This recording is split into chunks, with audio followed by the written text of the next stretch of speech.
Hello friends, आपका स्वागत है हमारे यूट्यूब चैनल पे जिसका नाम है रिकॉल नॉलेज, जो आपके नॉलेज को रिकॉल कर देगी। हम लोग का अगले महीने एग्जाम है तो हम लोग जीडीसी का पेपर ही पढ़ते हैं। इसमें पहला क्वेश्चन है, घूस को किसने भ्रष्टाचार की मात्र एक अवस्था माना है? इसका उत्तर है बुक्स। बुक्स ने किसी अमूर्त या अमूर्त लाभ के लिए किए जाने वाले गैर कानूनी कार्य इसमें सम्मिलित किए हैं। देखिए, एक होता है कार्य, एक होता है कार्य का होना। कार्य का होना मतलब कि जिसमें मनुष्य का कम हस्तक्षेप रहता है, जैसे कि नदी बह रही है, उसमें मनुष्य का हस्तक्षेप नहीं, सूरज निकल रहा है, उसमें मनुष्य का हस्तक्षेप नहीं है। ये एक अवस्था ही है, ये होगा। आपकी अवस्था क्या है? आपकी अवस्था युवावस्था या प्रौढ़ावस्था है। ये तो अवस्था आपकी आ चुकी है, लेकिन अंदर ही अंदर आपकी ग्रोथ कर रही है ना, आपकी एज। इसी प्रकार बुक्स ने भ्रष्टाचार को एक अवस्था माना है। इसके अंदर किसी भी मूर्त या अमूर्त लाभ के लिए किए जाने वाले गैर कानूनी कार्य सम्मिलित हैं। वेबर के मतानुसार जीवन अवसरों में अंतर किसके अनुसार होता है? इन्होंने 3 चीजें बताई थी। एक वर्ग व्यक्ति का ऐसा समूह है जिसकी किसी समाज में समान परिस्थिति, पद, स्तर और साझा जीवन शैली होती है। वेबर के मतानुसार जीवन अवसरों में अंतर वर्ग के आधार पर होता है। तीसरा क्वेश्चन है, विचलन के संदर्भ में निराशा आक्रामकता सिद्धांत किसने प्रतिपादित किया है? ये थे चेजारे लाम्ब्रोसो। ये इटली के सेना के एक चिकित्सक थे।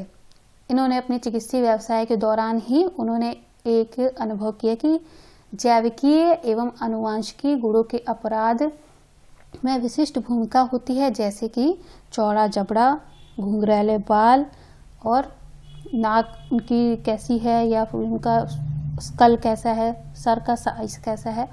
तो इस आधार पर उन्होंने ये सब चीज़ें बताई थी। इनके सिद्धांत को जन्मजात अपराधी सिद्धांत के भी नाम से जाना जाता है। लाम्ब्रोसो विचलन के संदर्भ में निराशा आक्रामकता सिद्धांत प्रतिपादित किए थे। कथन ए है, लैंगिक असमानता भारतीय समाज व्यवस्था में अंतर्निहित है। आर है, लैंगिक असमानता प्राकृतिक है। लैंगिक असमानता प्राकृतिक है। लैंगिक जो प्राकृतिक होता है उसका समाजशास्त्र में चर्चा ही नहीं होती है। लैंगिक असमानता भारतीय समाज व्यवस्था में अंतर्निहित है, जिसका आशय जेंडर से है। जेंडर से मतलब स्त्री पुरुष की कार्य विधि और उनके व्यवहार से है। और यह भारतीय समाज में कुछ ज्यादा ही है असमानता, इसीलिए इस क्वेश्चन को दिया गया है। निम्नलिखित में से कौन सा अपराधी व्यवहार से संबंधित नहीं है? अपराधी व्यवहार से संबंधित नहीं है। डी, स्कूटर चालक द्वारा किसी व्यक्ति का सड़क पर घायल हो जाना। जब तक आपको सरकार किसी चीज का दोषी साबित नहीं कर देती है, कानून की दृष्टि में आप गुनहगार नहीं है, तब तक आपको कोई भी अपराधी घोषित नहीं कर सकता है, भले आप उसको जानबूझ कर टक्कर मार दिए हों। छठा क्वेश्चन है, इसमें सही मिलान करना है। मादक द्रव्य व्यसन। मादक द्रव्य व्यसन द्रव्यों का दुरुपयोग है। जातिवाद अपने जाति के प्रति वफादारी है। एड्स है HIV पॉजिटिव। क्षेत्रवाद है। क्षेत्रवाद है केवल अपने ही क्षेत्र के लिए निष्ठा की भावना। क्षेत्रवाद की जो समस्या है हम उसको कम कर सकते हैं अगर जो सरकार अपने तरफ से बजट देती है हर क्षेत्रवाद के हिसाब से सभी क्षेत्र को वो बराबर कर दिया जाए तो यहाँ की स्थिति सुधर सकती है। नंबर 1 है, सांप्रदायिक धार्मिक उन्माद की उपज है। धर्म सांप्रदायिकता का स्रोत है। धर्म सांप्रदायिकता का स्रोत नहीं है। धर्म एक जीवन की एक शैली है। इसका संबंध जो है वो पवित्रता से है, विश्वास से है और इन सब से बने हुए संगठन से है, ना कि सांप्रदायिकता से। निम्नलिखित में से किसको पर्यावरण संरक्षण हेतु मैग्सेसे सम्मान द्वारा विभूषित किया गया है? इसका उत्तर है राजेंद्र सिंह। राजेंद्र सिंह के प्रसिद्ध पर्यावरण कार्यकर्ता हैं, जिनका जन्म 6 अगस्त 1959 को उत्तर प्रदेश के बागपत जिले के डौला गांव में हुआ था। 2011 में पर्यावरण संरक्षण हेतु सामुदायिक में नेतृत्व के लिए मैग्सेसे पुरस्कार प्रदान किया गया है। वर्तमान समय में इनकी एक संस्था है जो तरुण भारत संघ के नाम से जानी जाती है। ए है, यथासंभव उच्च शिक्षा प्राप्त लोग बेरोजगार नहीं रहते। आर है, शिक्षा ने रोजगार के असंख्य अवसरों का द्वार खोल दिया है। ए आर की सही व्याख्या है। लाम्ब्रोसो द्वारा वर्णित अपराधियों के वर्गीकरण में कौन सा अपराधी सम्मिलित नहीं है, ये है पेशेवर अपराधी। बाकी जन्मजात अपराधी, पागल अपराधी और आकस्मिक अपराधी की बात करते हैं, लेकिन पेशेवर अपराधी की बात नहीं करती। पेशेवर अपराधी वह होते हैं जो अपराध से ही अपना जीवन व्यापन करते हैं, अपराध के क्षेत्र में रहते हैं, जैसे कि शार्प शूटर, किसी को पैसा दे करके टपका देना इंसान को, यही उनका काम रहता है। चलिए आगे बढ़ते हैं। 11 क्वेश्चन है, यह सुझाव किसने दिया कि पंचायती राज व्यवस्था को लोकतांत्रिक विकेंद्रीकृत के स्थान पर विकेंद्रीकृत लोकतंत्र का नाम दे दिया जाए। इसमें सिर्फ नाम का ही अंतर है, ये कहा था एपलबी PH ने। ठीक है, तो सत्ता का केंद्रीकरण क्या होता है? जब सत्ता की सारी बागडोर और शासन चलाने की क्षमता जो होती है वो केंद्र के पास होती है, यानी कि जैसे राष्ट्रपति हुआ, प्रधानमंत्री, इन्हीं के पास होगी और किसी के पास नहीं होगी। और सत्ता का विकेंद्रीकरण हो जाता है तो वो क्या हो जाता है, एक मतलब उसका एक फिर वो बनता है, जैसे हम लोग स्टेयर पे चढ़ते हैं, जीने पे चढ़ते हैं, उस तरह से कि पहले पंचायती राज आएगी, फिर जिला अधिकारी, ये सब। तो इन जो केंद्र होता है वो छोटी छोटी चीज़ों में बढ़ जाता है, लेकिन इसमें यह ध्यान देने लायक बात है कि अगर पंचायत के द्वारा कोई गलती होती है शासन में तो उसका जिम्मेदार पंचायत ही होगा। अगला क्वेश्चन है, भारत के संविधान के किस अनुच्छेद के अंतर्गत अनुसूचित जाति एवं अनुसूचित जनजाति की महिलाओं को पंचायती राज व्यवस्था में 1/3% आरक्षण प्रदान किया गया है?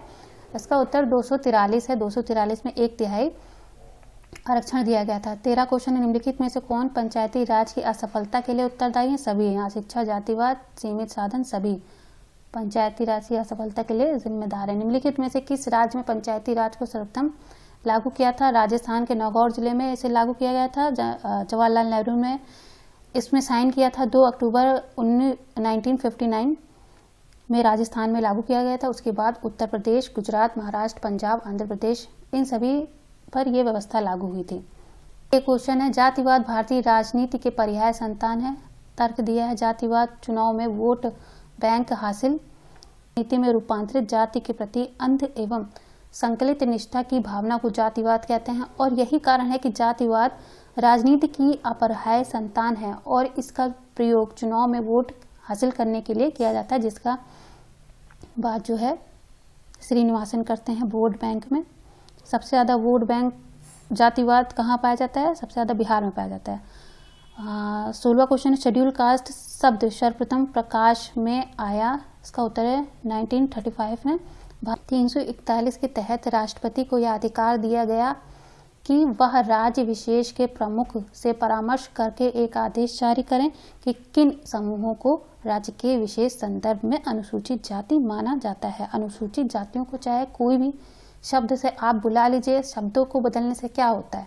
जैसे कि अभी योगी जी ने कितने सारे नाम बदल दिए। नाम बदलने से क्या होता है? पहले आप उसकी आंतरिक संरचना में तो कुछ बदलाव कीजिए। नाम बदलने से क्या होगा? जैसे कि सोरोकिन का सामाजिक परिवर्तन का सिद्धांत है, वो आंतरिक दिया हुआ है। अगला है, निम्नलिखित में से किस समाजशास्त्री ने जाति के बदलते प्रतिमान पर टिप्पणी की है कि परिवर्तन व्यवहार में हुआ है, वैचारिकी में नहीं हुआ? ये SC डुबे का कथन है। मूल रूप में राजनीति विज्ञान में दीक्षित श्यामचरण दुबे ने मध्य प्रदेश की स्थानांतरित कृषि करने वाले कमार नामक आदिवासी जनजाति का अध्ययन कर मानव विज्ञान और समाजशास्त्री जगत में प्रवेश किया। उन्होंने जाति के बदलते प्रतिमान पर टिप्पणी की कि परिवर्तन व्यवहार में हुआ है, वैचारिकी में नहीं। भारत में ग्रामीण विकास के लिए मनरेगा किस समय से लागू किया गया था? इसका उत्तर है 16 को ये लागू किया गया था। यह अधिनियम किया गया था तथा फरवरी 2016 से 200 जिलों में शुरू किया गया था और इसलिए और अंततः 593 जिलों तक विस्तारित किया गया। 20वां क्वेश्चन है, उस विद्वान का नाम लिखें जिसने भारतीय ग्राम संरचना का वर्णन मालिक, किसान, मजदूर में किया है। थॉर्नर, डैनियल थॉर्नर हैं इसके उत्तर। 21 है, निम्नलिखित विद्वानों में से किसने कहा कि जब एक वर्ग लगभग पूर्णतः वंशानुक्रम पर आधारित होता है तो जाति कहलाता है? कूले इसका आंसर है। ये PGT में कई बार पूछा जा चुका है। कूले जी ने प्राथमिक समूह और आत्मदर्पण का सिद्धांत दिया था। ये अमेरिकी सांकेतिक आंतरक्रियावाद के शिकागो संप्रदाय के संबद्ध तथा जॉर्ज हार्बर्ट मीड के समकालीन प्रथम पीढ़ी के अग्रणी समाजशास्त्री थे। इस क्वेश्चन है, निम्नलिखित समाजशास्त्रियों में से किसने यह अवलोकन प्रस्तुत किया कि जाति व्यवस्था इंडो आर्यन संस्कृति के ब्राह्मणिक संस्थान है जिसका पालन पोषण गंगा यमुना के मैदान में हुआ है? जी.एस. घुरिये। निम्नलिखित में से कौन से समाजशास्त्री ने जजमानी संबंधों का अध्ययन किया है? इसका उत्तर है विलियम वाइजर। इन्होंने यह निष्कर्ष निकाला अपने अध्ययन में, जजमानी व्यवस्था एक समतामूलक व्यवस्था है। दूसरा है, प्रत्येक जाति अपनी सेवा या वस्तु के लिए अन्य जाति से सेवा या वस्तुएं प्राप्त करती है। तीसरा निष्कर्ष है, यह व्यवस्था सामाजिक जीवन में सभी जातियों को एक दूसरे पर निर्भर तथा अपरिहार्य बनाती है। यह व्यवस्था सभी जातियों को सामाजिक आर्थिक सुरक्षा प्रदान करती है। 24 क्वेश्चन है, इसमें सही मिलान करना है। मैकी मैरियट ने लिखी थी विलेज इंडिया, एस.सी. दुबे ने लिखी थी an Indian village, B R. Chauhan ने लिखा था राजस्थान विलेज और योगेश अटल जी ने लिखा था इकोनॉमिक फ्रंटियर्स कास्ट। 25 क्वेश्चन है, किसने भारत की अनुसूचित जनजातियों को पिछड़े हुए हिंदुओं के रूप में संबोधित किया है?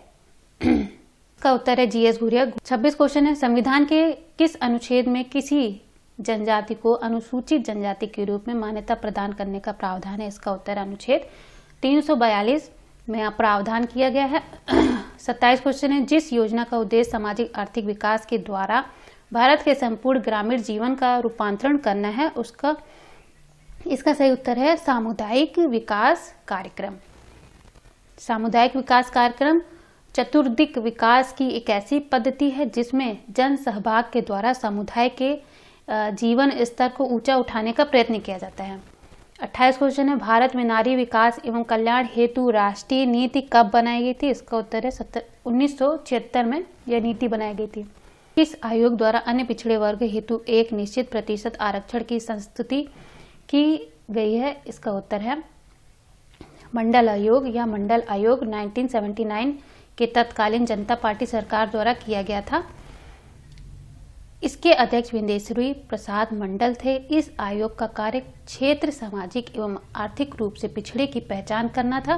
मंडल कमीशन ने देश की 90% जनसंख्या को ओबीसी माना, जिसमें 3743 जातियां शामिल थीं। निम्नलिखित में से किस वर्ष में महिलाओं के विरुद्ध घरेलू हिंसा अधिनियम पारित हुआ था? यह पारित हुआ था 2005 में। 32 क्वेश्चन है, भारतीय संविधान के 73वें संविधान संशोधन द्वारा नवगठित पंचायतों में महिलाओं को कितना प्रतिशत है? यह है 33%। 73वें एवं 74वें संविधान संशोधन द्वारा उन्हें गरीब के दुष्चक्र से निकालने के लिए प्रयास किया गया है। 33 क्वेश्चन है, निर्धनता की संस्कृति एक विशिष्ट संस्कृति है जो पीढ़ी दर पीढ़ी निर्धनता हस्तांतरित करती रहती है। ऑस्कर लेविस ने यह अवधारणा दी थी 1966 में, जब वे मैक्सिको के प्यूर्टो रिको और न्यूयॉर्क सिटी के ग्रामीण समुदाय का अध्ययन कर रहे थे। उन्होंने बताया कि सभी स्थानों के गरीब के व्यक्तित्व में एक प्रकार की समानता होती है। वे वंचित सामाजिक दशाओं में रहते हैं जो अशिक्षा तथा अन्य अभावों के कारण पीढ़ी दर पीढ़ी हस्तांतरित होती रहती है। 34 क्वेश्चन है, जनसंख्या के अध्ययन करने के लिए सामाजिक कोशिका की अवधारणा का उपयोग किसने किया था? ये किया था आर्सेन ड्यूमा ने। किस देश में समाजशास्त्र शब्द का प्रतिपादन हुआ था? फ्रांस में, क्योंकि अगस्त काम्टे जी का जन्म फ्रांस में हुआ था। इनके ऊपर सेंट साइमन जी का प्रभाव था। 36 क्वेश्चन है, समाज सामाजिक संबंधों का जाल है। मैकावर एवं पेज ने कहा था, इनकी पुस्तक थी सोसाइटी, और इसके तृतीय संस्करण में इन्होंने सहलेख चार्ल्स पेज ने लिखा कि समाज रीतियों एवं कार्य प्रणालियों, अधिसत्ता एवं पारस्परिक सहयोग, अनेक समूहों एवं विभाजनों, मानव व्यवहार के नियंत्रणों एवं स्वतंत्रताओं की व्यवस्था है। यह सतत परिवर्तनशील जटिल व्यवस्था है जिसे हम समाज कहते हैं। यह सामाजिक संबंध का जाल है और यह निरंतर परिवर्तनशील है। 37 क्वेश्चन है, social theory and social structure पुस्तक किसने लिखी है? यह पुस्तक R.K. मार्टन ने लिखी है। R.K. मार्टन द्वारा दी गई सभी चीजें हैं, संदर्भ समूह, एनॉमी, प्रकट एवं अप्रकट प्रकार, शायद रोल मॉडल भी इन्होंने दिया है। 38 क्वेश्चन है, समाजशास्त्रीय परिप्रेक्ष्य का केंद्र बिंदु क्या है? समाजशास्त्रीय परिप्रेक्ष्य का केंद्र बिंदु व्यक्तियों के मध्य संबंधों के प्रतिमान है। आंतरक्रिया अनुष्ठान से कौन संबंधित है? यह है इरविन गॉफमैन। इरविन गॉफमैन का पूरा सिद्धांत जो नाट्यशास्त्र था वो पूरा आंतरक्रियावाद पर आधारित है। Presentation of self in everyday of life में इन्होंने अपने सिद्धांत को प्रस्तुत किया था। 40 क्वेश्चन है, संस्था दर्शाती है, संस्था अस्थायित्व को दर्शाती है। संस्था बहुत अस्थायी होती है क्योंकि उसमें रूढ़ियां मिली रहती हैं। रूढ़ियों को बदलना इतना आसान काम नहीं है। 41 क्वेश्चन है, लघु समुदाय की अवधारणा को किसने प्रतिपादित किया? लघु समुदाय की अवधारणा को रॉबर्ट रेडफील्ड ने प्रतिपादित किया है। गेसेलसॉफ्ट शब्द का अर्थ क्या है? टॉनिक जी की एक बात याद रखिए कि जो सरल समुदाय था वो धीरे धीरे समाज के रूप में परिवर्तन होने लगा। बस इतनी सी परिभाषा याद रखिए, फिर जेमिनसॉफ्ट और गेसेलसॉफ्ट आपको अपने आप समझ में आ जाएगा। जेमिनसॉफ्ट का मतलब है समुदाय और गेसेलसॉफ्ट का मतलब है औद्योगिक समाज। 43 क्वेश्चन है, C.H. कूले के अनुसार निम्नलिखित में से कौन सा प्राथमिक समूह नहीं है? इसका उत्तर है C.H. कूले ने क्या कहा था? पास पड़ोस और मित्र मंडली या क्रीड़ा समूह। तो इसमें राजनीतिक दल इसका सही उत्तर है। परिस्थिति पुंज की अवधारणा किसने दी है? मार्टन ने दी है। किसने गरीबी की संस्कृति के विचार को प्रस्तुत किया था? ऑस्कर लेविस ने किया था। ऑस्कर लेविस ने गरीबी की संस्कृति की अवधारणा अमेरिकी मानवशास्त्री ऑस्कर लेविस ने विश्व के समाजशास्त्र और मानवशास्त्र में अपना नाम एक विशिष्ट रूप में दर्ज किया। वे भारत में भी सन 1951 में आए और पश्चिमी उत्तर प्रदेश के गांव रामपुरा का अध्ययन किया और ग्रामीण सर्वदेशीयता की अवधारणा को विकसित किया। 46 क्वेश्चन है, सामाजिक मानकों एवं मूल्यों को सामाजिक व्यवस्था के संस्थानात्मक तत्वों के संगठक भाग के रूप में जाना जाता है। टालकट पार्सन्स इसके सही उत्तर है। 47 क्वेश्चन है, वह प्रक्रिया जिसमें दो समूह अपनी संस्कृतियों को इस प्रकार मिश्रित करते हैं ताकि वह एक हो जाएं, इसका उत्तर है आत्मसातकरण। 48 क्वेश्चन है, बाह्य और आंतरिक समूह की अवधारणा किसने दी थी? ये दी थी W.G. समनर ने अपनी पुस्तक फोकवे में दी थी। स्वदृश्य दर्पण सिद्धांत कूले ने दिया था। लुकिंग ग्लास सेल्फ इन्होंने समाजीकरण में अपना सिद्धांत दिया था। आत्म का व्यक्तिगत भाव दूसरे के द्वारा जिस प्रकार प्रतिबिंबित और परिवर्तित होता है इसे ही कूले ने आत्मदर्पण का सिद्धांत कहा था। 50 क्वेश्चन है, समाज में समाजीकरण की एक प्रक्रिया है, सीखने की प्रक्रिया है। प्रत्यक्ष सहयोग और अप्रत्यक्ष सहयोग में कैवर एवं पेज ने दिया था और ग्रीन ने 3 प्रकार के सहयोग दिए थे जिसमें कि उन्होंने तृतीय सहयोग भी जोड़ा था। कौन संगठन प्रतिस्पर्धा और संघर्ष पर आधारित है? इसका उत्तर है औद्योगिक संगठन। 3 क्वेश्चन है, निम्नलिखित में से कौन सा समाज प्रतिस्पर्धा द्वारा प्रभावित है? इसका उत्तर है उत्तर औद्योगिक समाज। ऐसा समाज जिसमें भौतिक वस्तुओं के उत्पादन की अपेक्षा सूचना के उत्पादन में प्राथमिकता दी जाए उसे सूचना समाज कहते हैं, जिसे अमेरिका में डैनियल बेल तथा फ्रांस में अलेन तुरेन ने पोस्ट इंडस्ट्रियल सोसाइटी उत्तर औद्योगिक समाज के रूप में प्रस्तुत किया है।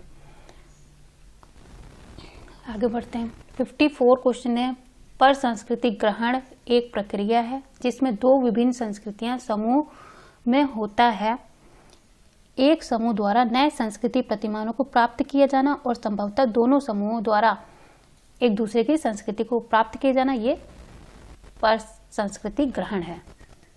कार्यवाद के सूत्रों को किसने प्रस्तुत किया? कार्यवाद के सूत्रों को मार्टन ने प्रस्तुत किया। मार्टन ने प्रत्यक्षवाद के सूत्र के रूप में प्रकार्य, अप्रकार्य, दुष्कार्य, अव्यक्त्य, बहुप्रकार्य, प्रतीकात्मक विकल्प, संरचनात्मक, समानार्थी, अप्रत्याशित परिणाम आदि को प्रस्तुत किया है। इन्होंने प्रक्रियात्मक विश्लेषण में पैराडाइम का प्रयोग मार्टन ने सर्वप्रथम नौकरशाही के विश्लेषण में किया। उनके अनुसार इनके द्वारा ही सामाजिक संरचना का वैज्ञानिक तरीके से अध्ययन संभव है। बाह्य संघर्ष समूह के अंतर्गत बाह्य संघर्ष समूह के अंदर एकता पैदा करता है, यह कहा था लेविस एवं कोजर ने।